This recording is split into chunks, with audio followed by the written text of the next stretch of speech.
Hello everybody and welcome back to another episode of this F1 25 Joshua Pearce career mode. This is part 35 of the series and the first episode of season 3. If you did miss the last episode, it was of course the season finale of season 2 with Max Verstappen winning the Abu Dhabi Grand Prix in dominance. So once he got the lead, there was absolutely no stopping him, and behind him though, it was all to play for, with myself in the end taking a P2 to the finish line after a long strategy game against Oscar Piastri and Charles Leclerc. And after a slow stop for Charles Leclerc, he was pretty much out of contention for a podium, especially after my DRS games to help him stay out of a second from us. So it wasn't the fairy tale win to round out our championship winning season, but it was a podium nonetheless. And now we take a look at the standings at the end of the season, and we ended it with a win of 27 points to Max Verstappen, and then it was Oscar Piastri in third, 23 points further behind our teammate Sonny Hayes in 8th, 7 points behind Fernando Alonso, and McLaren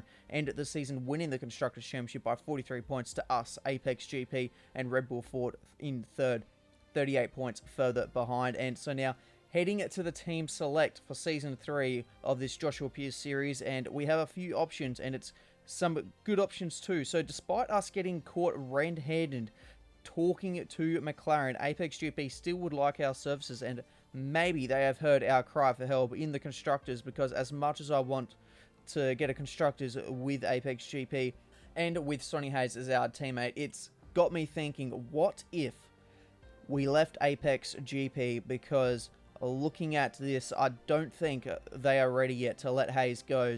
So treading around the water here, if we were to think Red Bull Ford, we would be a number 2 driver to Max Verstappen, and we will be driving for a team we beat in the Constructors, a similar story to Ferrari, but it's also Ferrari.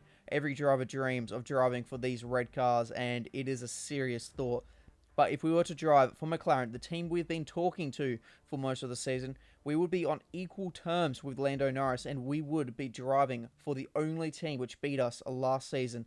My only concern would be the whole papaya rules, funny moments that we see in real life. Will this be something that could happen in the game? Because there are mid-race scenarios where we need to let your teammate through, and in the end, I'm going to take a gamble, and we're going to leave Apex GP. We're leaving the team after 2 seasons.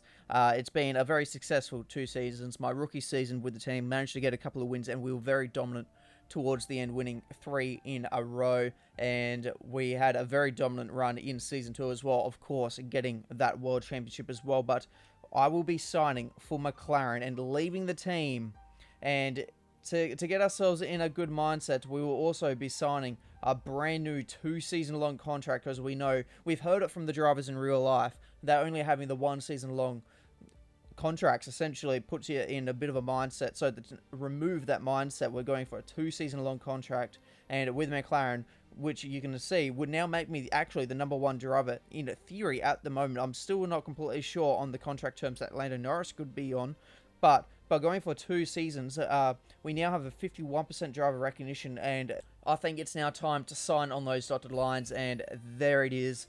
That's the contract. It's signed. We are, for season 3, a McLaren driver, which is, it's going to be interesting. New team, new season, let's get on with it. And now taking a look at the end of the season results, we have also won our driver rating rivalry against Lewis Hamilton. We end our time with Sonny at a 53% driver recognition, and at the conclusion of the season we had a massive 50% win rate and 3 poles to go along with the Drivers' Championship. And it's now time to head into this new season. So let's take a look at the driver transfers, the team changes, and what is happening in the story for Season 3, starting with Audi Sport. It was a massively disappointing season for the team, with a lot of promise heading into Season 2 that a new team could hit the ground running. They had plenty of support from Audi factory. Unfortunately, it was never meant to be, and last season finishing last in the Constructors' Championship. And Audi have given the team 1 more season before drastic changes have to be made to the team, in the hopes to bring Audi to the front of the grid, the Audi name back to the front of Formula 1. Not only is it the same livery, but they have kept the driver pairing of youth and experience with Nico Hülkenberg and Gabriel Bortoleto, as we now move to the Racing Bull Fords and it's another team which has made no changes to this year, and they had some decent showings during last seasons, but never really could get around the new Ford power unit with their fair share of engine issues, especially early in the season. And now with a season under their belt with this Ford partnership, they will be hoping that their drivers Liam Lawson and Isaac Hadjar will be able to get this team back into the mid-pack rather than the rear of the field. As now we take a look at Alpine Mercedes, and it's a new look for Alpine this season.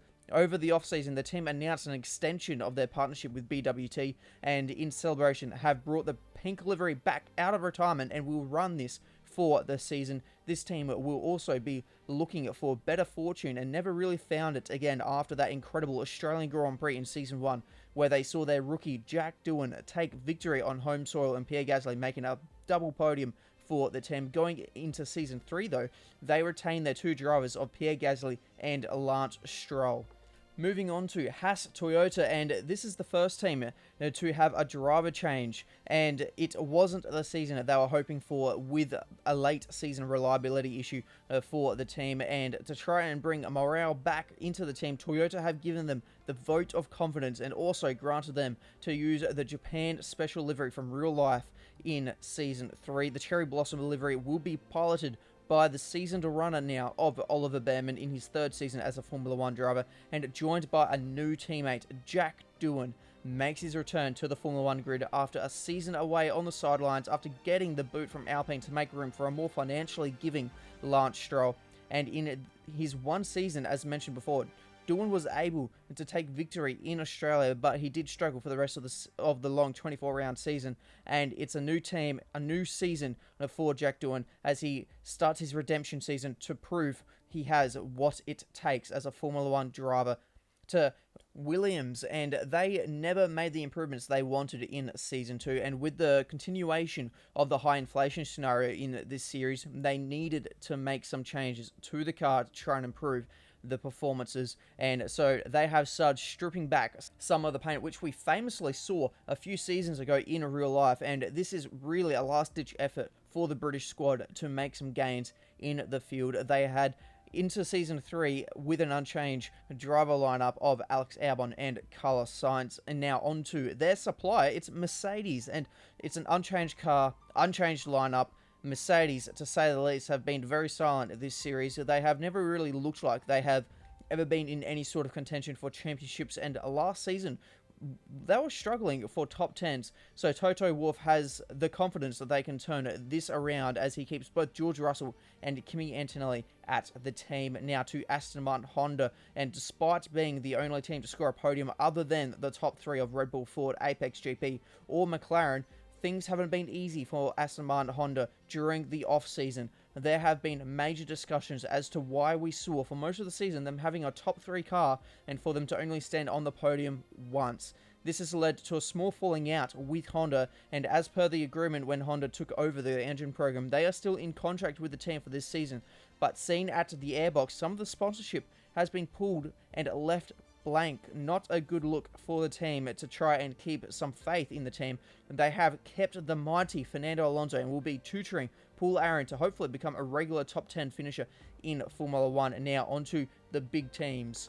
As we start talking about the top 4 from last season, we head to Ferrari. Another season, no wins and no world championship. The pressure keeps mounting for Ferrari to get another constructors title. They had a solid season with plenty of podiums between their drivers, and that was all they needed for them to want to retain Charles Leclerc and Lewis Hamilton for Season 3 to Red Bull Ford. And after the success of last season, despite falling short of both the Drivers' Championship and the Constructors, Ford Performance saw all they needed to add more backing for Red Bull, as seen by the new logo on the rear wing. And Max Verstappen will continue with the team, wanting to keep writing history in the Red Bull pages, especially after that dominant run at the start of last season. And Franco Colapinto will still drive alongside as well. Now to McLaren, they won the Constructors' Championship, so why would they change anything? Well, for the livery, we can say that, but as for the driver lineup, as we saw, that is a different story. We know that we have signed for the team, and as predicted, Oscar Piastri has left the team, and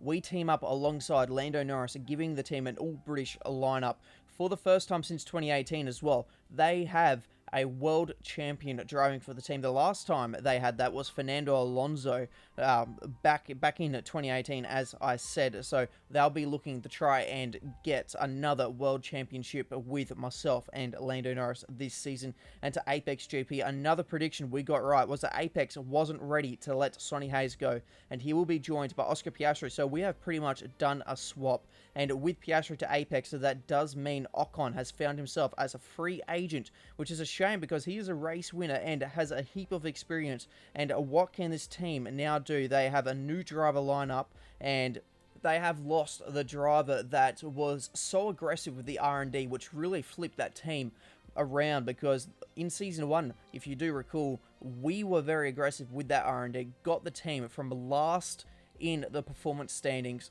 to the top very quickly. And so does Sonny Hayes and Oscar Piastri have the knowledge on how to keep that team at the front? We'll have to wait and see. And it's now time to have a look at the calendar for Season 3. So we'll head to Australia to see off the season, then heading to Saudi Arabia, and then it's off to Europe for all of the European rounds, and it's going to be Spain, Silverstone, the Netherlands, Italy, and then we'll head to Azerbaijan, and then a little bit of a Americas tour with the United States at COTA, and then it's to Brazil, and then we'll finish off the season with a sprint race. That's going to be interesting. Lots of points on offer on a sprint race weekend, so we'll be finishing up in Qatar. So it's a very different calendar to what we have seen previously, and we're going to jump straight into some R&D upgrades as well. So the chassis, a minor weight reduction upgrade by removing some of the weight from the cockpit, and this, you can see, will put us on par with Ferrari, and this upgrade will also come in before the second round in Saudi Arabia. And now it's going to be the first time we get to have a look at the pecking order for the start of Season 3. Our old team, Apex GP, are well clear of the rest of the field in performance. It's really close between McLaren and Red Bull Ford and Ferrari, with the rest of the field behind also extremely close together. And falling short, though, is the Racing Bull Fords and Audi Sport, which in the grid reveal I mentioned that both of those teams are looking for redemption. So let's put all of this aside. It's now time to see what we can do on the track as we go to Albert Park for round 1. It's qualifying. And a warm welcome, everybody. We're here in the heart of Melbourne. It's Albert Park, and it's qualifying for the Australian Grand Prix. Alrighty, here we are. It's the first competitive session of Season 3. New team, new car, and I'm gonna be honest, I did cut a couple of laps in the practice session just to kind of familiarize myself with this new chassis that we'll be driving and trying to conquer over the next 2 seasons, and heading towards the end of our first flying lap, and it's only P5. Our teammate Norris, he's up into third. And what's going on here? That's Liam Lawson. He's stuck in the middle of the track, and oh my god, he just got absolutely nailed by his teammate. What is going on in this session? This is absolutely insane start to the year. And so something's already happened to Lawson there, and he's even been taken out by the Williams. I say taken out. He's already stopped in the middle of the circuit, completely gone. And so he's not only been cleaned out further by his teammate, but also one of the Williams there is now, you can see, we're trying to go for another push lap here on this set of tyres. The grip is just not there. I really struggled going wide there through turn 6, and we're just going to grab the brake here and just go off into the gravel, and we're going to have to cautiously come back on. We ruined Verstappen's lap, and then Sainz has had to take evasive action there to try and get himself by ourselves and Max Verstappen there. So not the world's cleanest sector for ourselves, so we've had to take on a set of brand new tyres. It's not the ideal way to go, using 2 sets in Q1, and that will put us in 13th position. So an absolutely shocking Q1 here, but it's George Russell fastest by 500ths to Lewis Hamilton. That's Carlos Sainz in third, 700ths further behind. Our teammate Lando Norris is in 9th, 2/10 off. And Fernando Alonso there with a grid penalty, and that was for a collision with Liam Lawson. So that's a little bit more of that story unlocked. So maybe it was a pit lane exit sort of incident, which is very common around here in Australia on this game. And knockdown qualifying once, Colapinto and Jack Doohan in his F1 return, both the Racing Bull Fords and both the Audi Sports of Nico Hulkenberg and Gabriel Bortoletto. So there's a couple of names out that probably would have loved to be further in, but unfortunately for ourselves, as I've been explaining that, we've gone for a bit of a spin there. So I was going to try and use a used set of tyres straight off the bat and see if that can't sneak us into Q3. Unfortunately, that spin's going to cook those tyres. Brand new set now to finish off the session, hit the wall on the exit of the final corner, and that is going to put us in 9th position. So we are only just scraping through here by about a 10th in the end, and it's going to be Oscar Piastri fastest in qualifying 2 by 2 thousandths ahead of our teammate Norris. Then it's Verstappen and myself in 9th. Knocked out in qualifying 2 is Lance Stroll by 300ths. Both the Mercedes are out, so it's an absolutely shocking weekend so far. Fernando Alonso, Lewis Hamilton definitely would have wanted to be in Q3, and the second Aston Martin Honda of Paul Aaron not making it through. And once again, Turn 6 is not being very nice to me so far this race weekend. It's usually one of those corners where you can risk it big and have big consequences, and that is exactly what happened to Alex Albon not too long ago in real life, and us are very much flirting with having a similar incident, and we were able to get one clean lap in, but unfortunately you're just trying to overdrive the car, and we found the wall, and that is going to be our qualifying over. But it is going to be Charles Leclerc on pole position for the Australian Grand Prix by 2/10, and our new teammate is going to be on the front row as well. And our old teammate, though, Sonny Hayes, he lines up in 3rd, joined by Max Verstappen. Oliver Behrman's done an excellent job there to get himself in 5th position, and all the way back down to the 5th row, you'll find myself 1.5 seconds off the pace. Months of rumour and speculation all come to an end today as we return to racing for the opening event of what promises to be an enthralling season. Welcome along then to round 1 of this year's Formula One World Championship. We go racing today then in the state of Victoria, where the drivers have 14 corners and 3.28 miles to navigate at an average lap speed of around 120 miles per hour. The close proximity of the barriers make accidents inevitable, and recent history shows us that a safety car is not at all out of the question.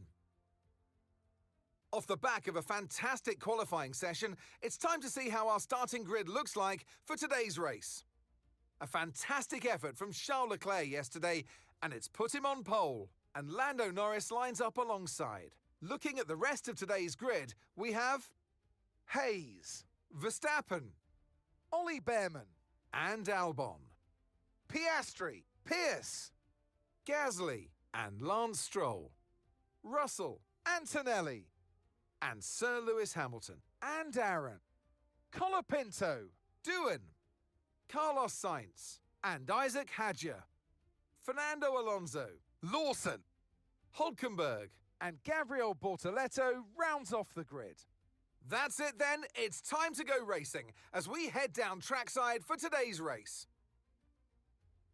And alongside me in the commentary box today, former racing driver herself, Naomi Schiff. As much as I like testing, and I do love testing, and I've really enjoyed the build-up here and all the speculation, I really want to see some action. And finally today, we get some proper action on the track. This is always such an exciting time in the season. First of all, it's the first time they'll be racing their new cars. So that's always an exciting thing for drivers to look forward to. But also, they've had a long time off during the winter break. So it's about dusting the cobwebs off, getting the rust off of their bones, and really getting their elbows out there and having some fun.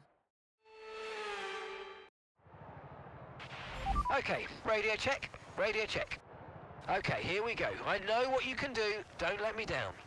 It's a gloomy, overcast day in Melbourne, and with that there is always a chance of rain. That's just the way the weather works over in Melbourne. And as for the strategy, we will go for the one stop, expecting it to be high tyre wear, so we need to watch the aggression in the first few laps and try and take care of these and make sure that we do not have any issues. As we now wait for the lights, and we're away for Season 3 in this F1 25 Joshua Pearce career mode. We're away in Australia, and it's a pretty good start for ourselves. We're pretty conservative going into Turn 1. Albon, though, sends it down the inside of Oscar Piastri and Charles Leclerc. He's held onto the lead there as they now head into Turn 3, and we're going to send it down the inside of Alex Albon, and this will be for 7th position on the grid. So already getting ourselves further up the grid as we now take a look outboard now, and it is Alex Albon behind, then Pierre Gasly and Lewis Hamilton rounding out the top 10 at the moment in his Ferrari. Up ahead though, it looks like that it could be Max Verstappen looking for the attack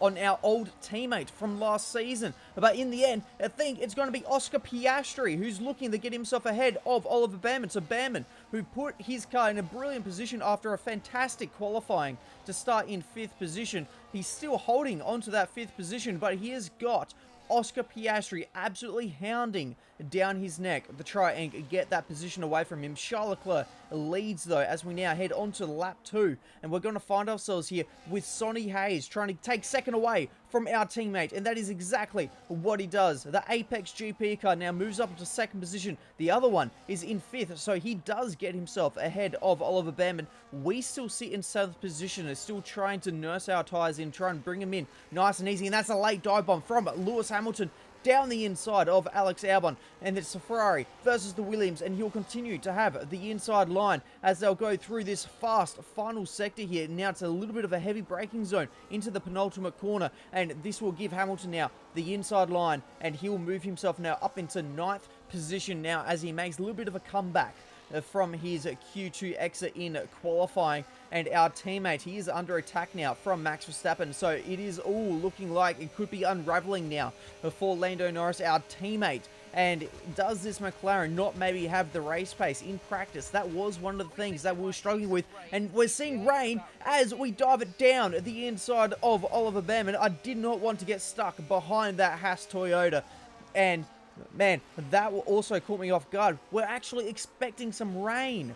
We're expecting rain. The forecast did not say anything about rain. It was going to be overcast, and I think at most it was a 40% shot of some rain, and it looks like we could be getting that 40% arriving in about 20 minutes time in this Grand Prix. You can see there as well, we got our first objective of the season to overtake Oscar Piastri, and he finds himself now on the tail end of this big battle pack here. And so it's being currently led by our teammate in the 2nd position as he's being hounded by Hayes, and there's Max Verstappen looking to take advantage, but we're going to take advantage of Oscar Piastri and dive it down the inside. That's the objective complete, and that's us now up into 5th position. So we can now try and get ourselves ahead of the Red Bull Ford of Max Verstappen if we can find ourselves with an opportunity to take ahead. And it is going to be Hayes doing a little bit of a dummy look down the inside, but that's going to slow not only himself but Lando Norris down as well. So Max Verstappen's right back on the tail.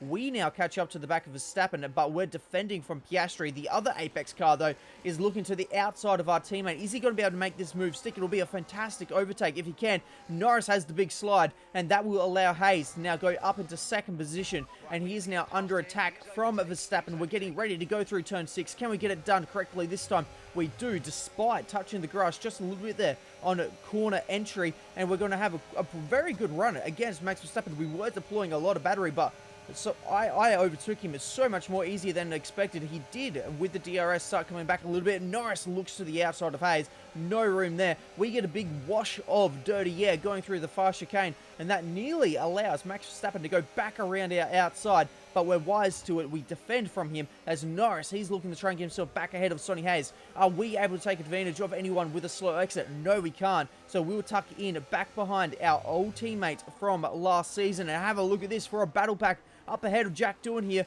It looks like it's the 2 Mercedes and the Red Bull battling it out ahead of the Williams of Carlos Sainz, and it's an engine failure for the hometown driver, Jack Doohan, in his home race. He is out of the Australian Grand Prix. His Haas Toyota has gone up in an absolute plume of smoke, and unfortunately, based off what we saw last season, this is not a once-off. It is most likely going to be happening again, and it looks like Haas Toyota have not been able to fix their reliability issues they've been facing last season, and over the off-season it has not been rectified as we make another move into this fast chicane. This is actually turning into quite the hotspot to make an overtake, as that's now the 2nd time that we've been able to pull it off just this race alone. And we've got Hayes now trying to go back to our outside, and you would have seen as well that we have got rain arriving in only a couple of laps time, but our pit window is on lap 13. So what do we do now? Do we try and hang it out on these mediums? But the thing is, these mediums are going to be dropping off an absolute cliff shortly, because remember, we're meant to be expecting high tyre wear,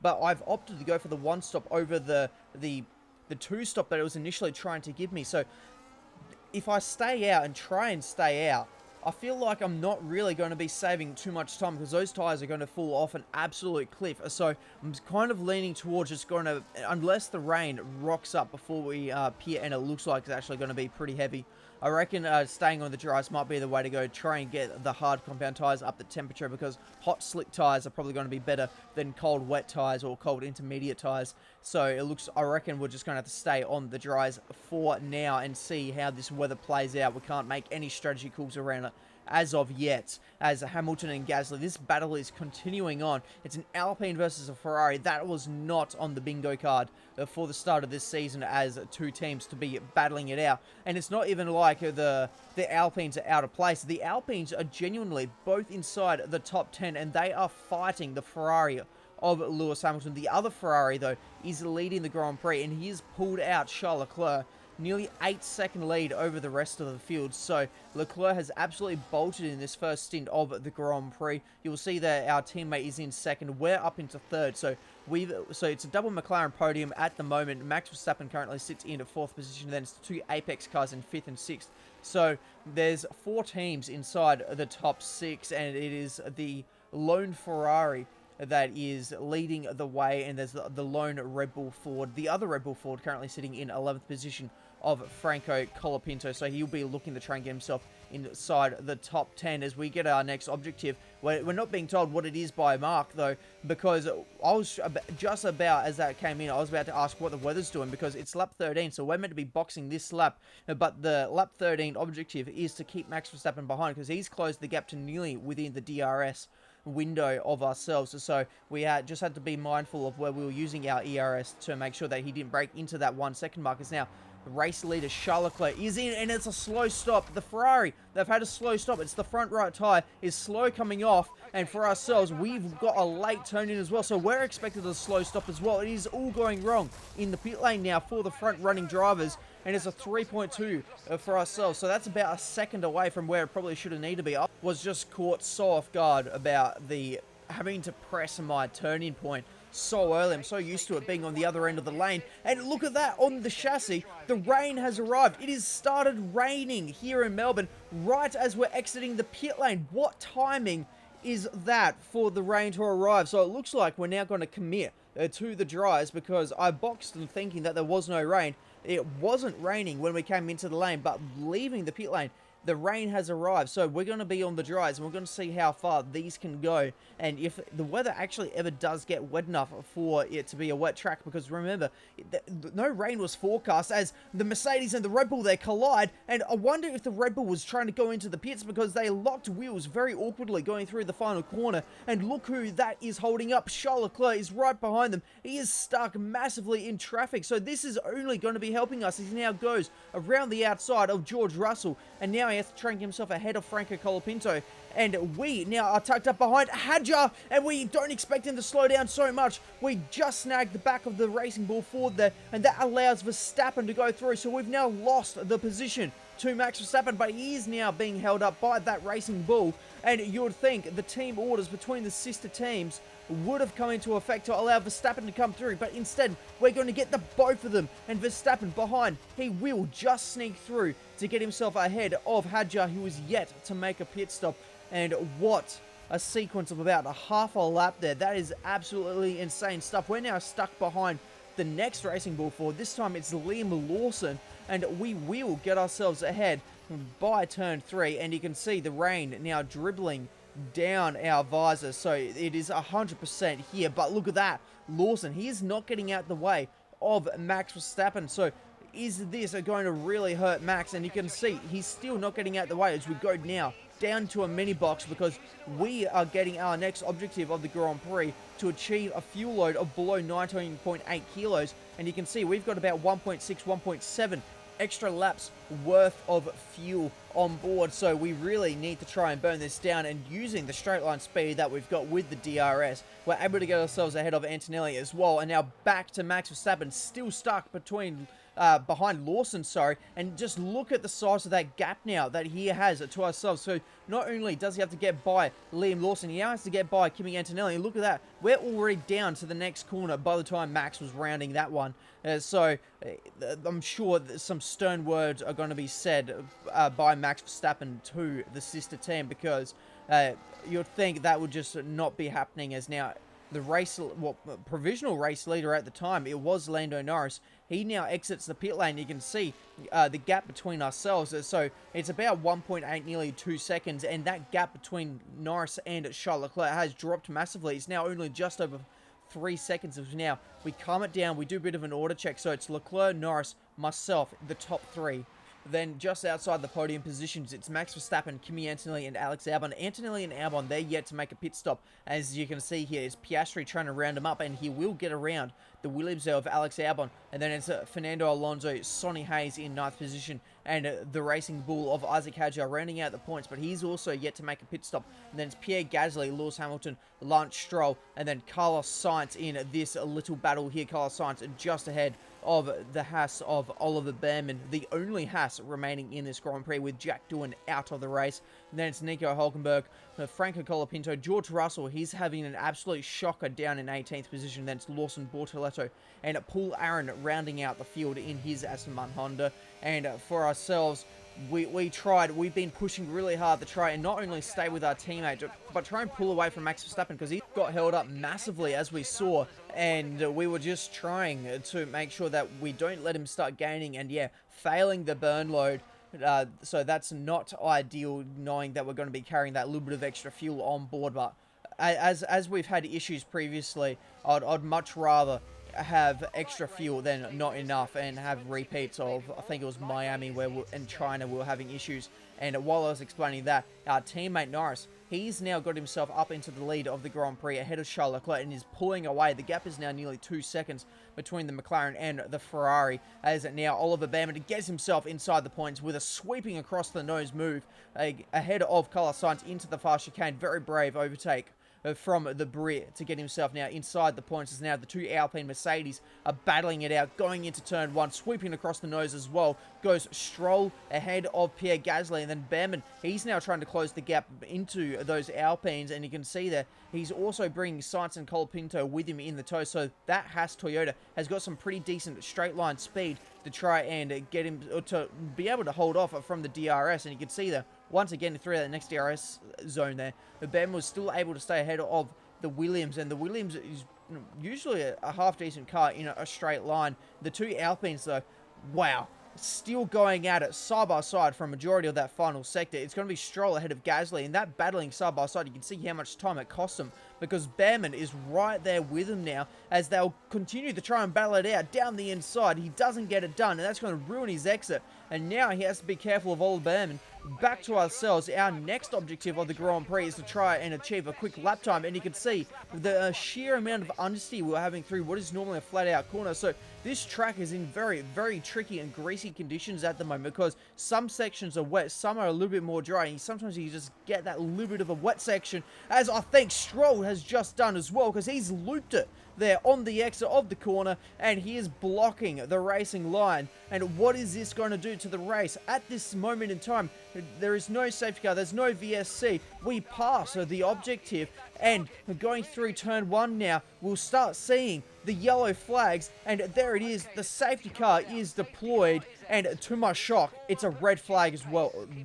This late into the Grand Prix, we've seen in Australia what this will cause in real life when they attempted to do a red flag standing start very late into the Grand Prix, and it looks like there's going to be more weather coming in, so we need to get this race done ASAP. And it is going to be brand new mediums that we're going to be attempting to take for a 3-lap sprint to the checkered flag. This is going to be absolutely wild as we get ready for 5 red lights once again, and we're away. And Charles Leclerc, the guy who's been leading majority of this race, and he has got an engine failure off the line, and that is absolutely disaster for Charles Leclerc, and he's at the tail of the field, and he is traveling slowly, and I would imagine he's going to be pulling it up pretty soon. And there he is, pulling it up there at the exit of turn 2, and that is absolutely devastation for Charles. Definitely should have been on for at least a podium, and on board with Carlos Sainz here, very, very close to actually rear-ending there Charles Leclerc, and the Alpines have got together as well. So in real life, again, in this scenario where there was a red flag right at the end, we've seen the Alpines in real life crash into each other, and here they are hitting each other through turn 1, through turn 2, after a red flag restart late into the race in the game. Two different lots of teammates though, and wow, that could have ended disastrous for the two Alpines. That could have been day done for both of them, and they both would have lost their top 10 finishes as it stands at the moment, and they've got themselves currently in P9 and P10, and for these last few laps, I tried really hard. I really did try hard to try and get a win on debut with McLaren. In the end, though, Lando Norris, he's done really well in these tricky conditions to keep his cool with myself, and gaining on him, and he will cross the line to claim victory in Australia.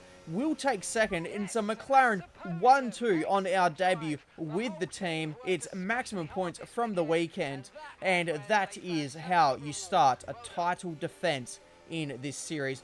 Hamilton, driver of the day as well. What a race. And here he comes. It's all go, go, go for Lando Norris as he takes the checkered flag and wins. Well, they kept us guessing during pre-season testing. We all wondered who it was going to be, and to have them drawn out here today, that they are the ones to beat, just goes to show that all the work they put in has really counted. It's time for our podium celebrations. And as ever in Formula One, 3 is the magic number. He raises the trophy over his head. Lando Norris, head and shoulders above the rest today. Yeah, so not a bad start to the season with a 1-2 with our new team. Norris really had to work to chase down that Ferrari of Charles Leclerc, but that is just so unfortunate. He had the engine failure when he did off the line, and to be fair though, he wasn't looking too good on those hard compound tyres, so that red flag would have been his saviour until he had the engine failure. Oscar Piastri with our old team, his new team, up on the podium as well. We'll take a look at the rest of the top 10. It was Max Verstappen, Lewis Hamilton, Sonny Hayes, Oliver Behrman, George Russell, Lance Stroll, and Pierre Gasly, with Jack Doohan, the only non-finisher, and Charles Leclerc actually classified as 3 laps down. Lando Norris leads the Drivers' Championship by 7 points to myself, and Piastri is in third, 3 points further behind me. And McLaren, we lead the Constructors' Championship by 20 points to Apex GP, and then Red Bull Ford sit third, a further 11 points behind. And after that race, we are actually now losing our teammate rivalry against Lando, and it's quite disappointing coming in as the reigning world champion. There's a high standard that we're trying to keep up here, and to be honest, I've been shown up by Norris so far. I've come into his team and I'm not confident whatsoever, so I've got some work to do. But on the other hand, we are leading our career-defining championship rivalry against Oscar Piastri, and to win this one, we need to get to 52 championship points, and for our driver ratings, our experience loses some points. Everything else though gains points, with the focus to level 89 for an overall driver rating of level 91, and the driver recognition after Australia still sits at 51%, and that is going to be all for this season opener of Season 3. If you did enjoy it, please make sure to like and subscribe, and I'll see you for the next episode where we have a cockpit weight reduction upgrade coming in, and we also head to Saudi Arabia for the next race where we hit the streets of Jeddah.